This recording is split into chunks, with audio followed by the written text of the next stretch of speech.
Hello friends, இன்றைக்கி நம்ம கிளாஸில் இங்கிலீஷ் லிட்ரேச்சரில் ஜேன்ரு அப்படிங்கிற டாப்பிக்கில் பார்க்க போகிறோம்.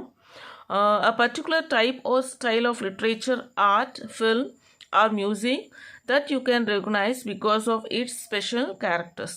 அதாவது நமக்கு லிட்ரேச்சர், ஆர்ட், ஃபில்ம் எந்த ஒரு ஃபீல்டாக இருந்தாலும் அங்கே அதுக்குன்னு ஒரு தனி ஸ்டைல் இருக்குது. லிட்ரேச்சருக்குன்னு ஒரு தனி ஸ்டைல் இருக்குது, யூனிக்கான ஸ்டைல் இருக்குது. அந்த ஸ்டைலை நம்ம எப்படி because of its special characters. ஒவ்வொரு லிட்ரேச்சராக இருக்கட்டும், ஆர்ட்டாக இருக்கட்டும், அதில் உள்ள ஸ்பெஷல் கேரக்டர்ஸ் வச்சு நம்ம எதை ரெக்கக்னைஸ் பண்ணுவோம்னா அந்த லிட்ரேச்சரோட ஸ்டைலை ரெக்கக்னைஸ் பண்ணுவோம். அந்த ஸ்டைலுக்கு பேர் தான் ஜென்ரே. There are three kinds of genres in literature: poetry, prose, drama. First one is poetry.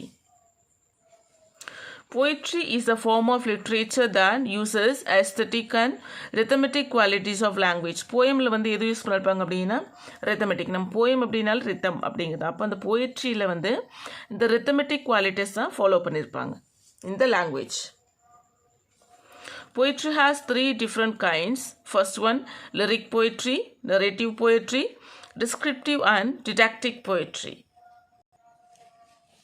Lyric poetry is comparatively short, non-narrative poem in which a single speaker presents a state of mind or an emotional state. Lyric poetry எப்படி இருக்கும் அப்படின்னா ஷார்ட்டாக இருக்கும்.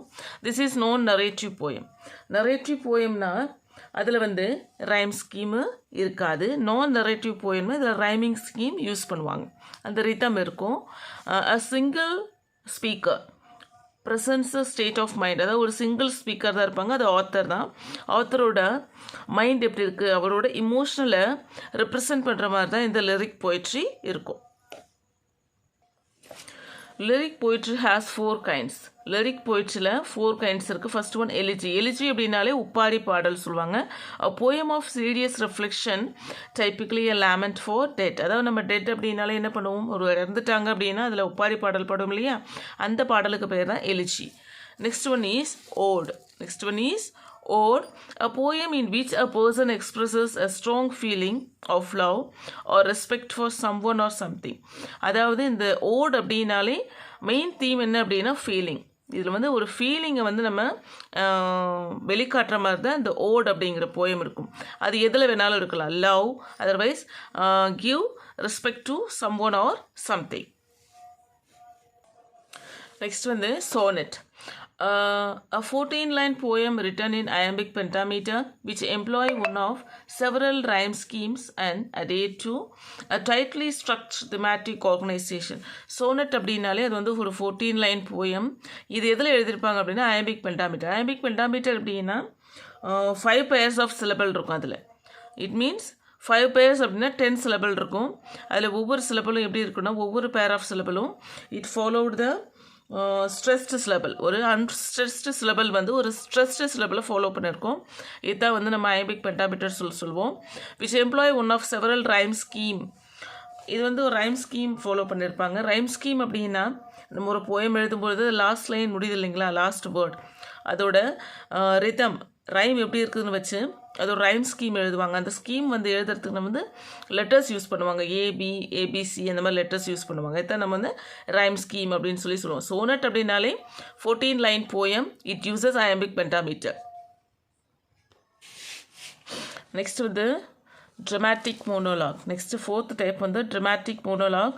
A poem in the form of a speech or narrative by an imagined person in which the speaker inadvertently reveals aspects of their character while describing a particular situation or series of events.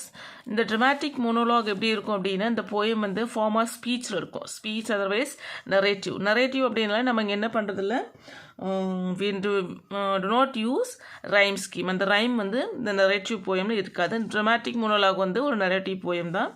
இதில் ஒரு imagined person, அதாவது ஒரு கற்பனையான person, in which the speaker inadvertently. அப்படி inadvertently அப்படின்னா எந்த ஒரு இன்டென்ஷனும் எந்த ஒரு மோட்டிவேஷனும் இல்லாமல் he reveals the aspects of their character. அவர் ஆஸ்பெக்ட்ஸ் ரிவீல்ஸ் அப்படின்னா அவர் என்ன பண்ணுவார், எக்ஸ்போஸ் பண்ணுவார். ஆஸ்பெக்ட்ஸ் அப்படின்னா அந்த கேரக்டர்ஸோட good things or bad things while describing a particular situation or studies or events. ஒரு பர்டிகுலர் சுச்சுவேஷன் பற்றியோ இல்லை ஒரு ஈவெண்ட்ஸ் பற்றியோ அவர் வந்து டிஸ்கிரைப் பண்ணும் பொழுது he reveals the aspects of the characters.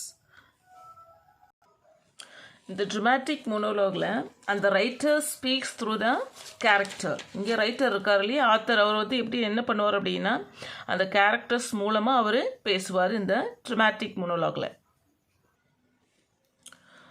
Next வந்து narrative poetry, a form of poetry that tells a story often making use of the voices of a narrator and characters as well. அதாவது இந்த form of poetry எப்படி இருக்கும் அப்படின்னா tells the story. இந்த narrative poetry வந்து எதை சொல்லுது அப்படின்னா ஒரு கதையை சொல்லும். Story often making use of the voices of the narrator. Sometime என்ன பண்ணுவாங்க அப்படின்னா இந்த நரேட்டரும் இதில் வாய்ஸ் கொடுப்பாரு. The characters as well. The entire story is usually written in metered verse. இந்த நரேட்டிவ் போயமில் வந்து நம்ம என்ன யூஸ் பண்ண மாட்டோம் அப்படின்னா ரைம் வந்து யூஸ் பண்ணுறதில்ல. ஆனால் மீட்டர்ட் வேர்ஸ் வந்து வேர்ஸ் அப்படின்னாலே செய்யுள் அப்படின்னு சொல்லி தெரியும்.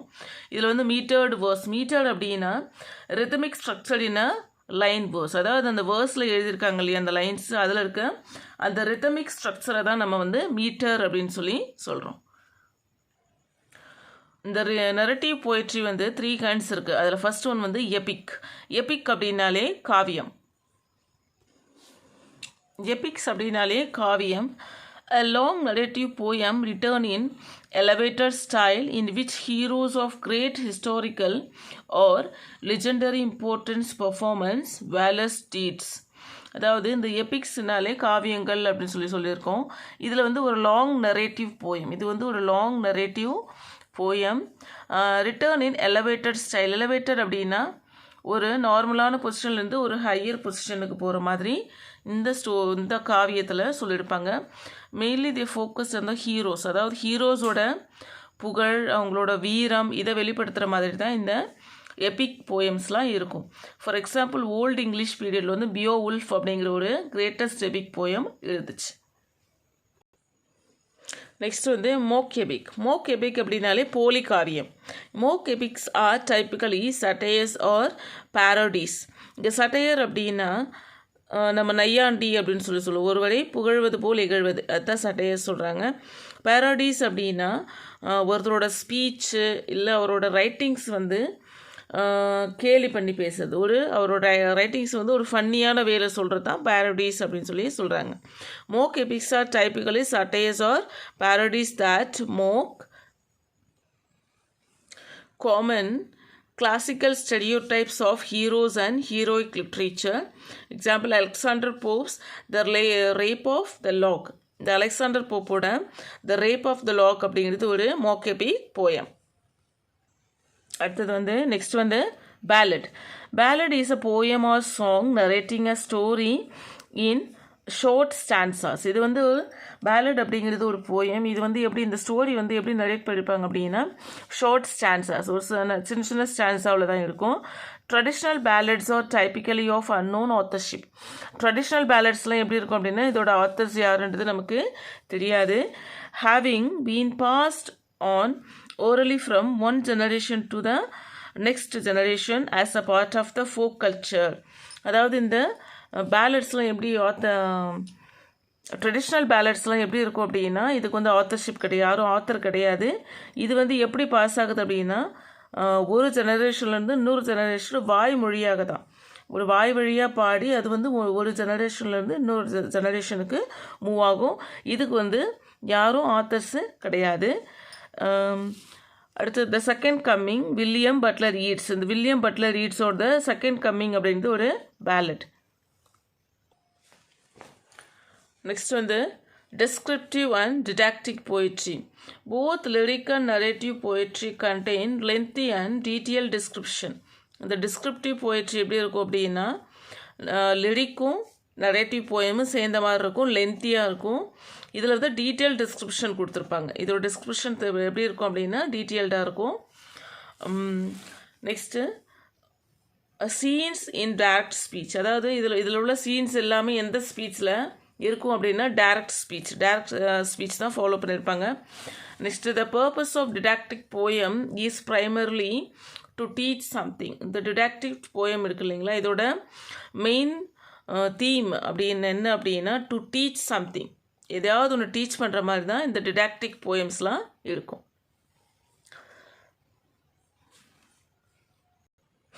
அவ்வளோதாங்க. இந்த வீடியோவில் நம்ம ஜென்ரலில் போயட்ரி அதோட கைண்ட்ஸ் என்னென்ன அப்படின்னு சொல்லி பார்த்தோம். நெக்ஸ்ட் வீடியோவில் ப்ரோஸ் தென் தேர் கைண்ட்ஸ், இந்த ப்ரோஸோட கைண்ட்ஸ் என்னென்ன அப்படின்னு சொல்லிட்டு நெக்ஸ்ட் வீடியோவில் நம்ம பார்க்கலாம். Thank you all.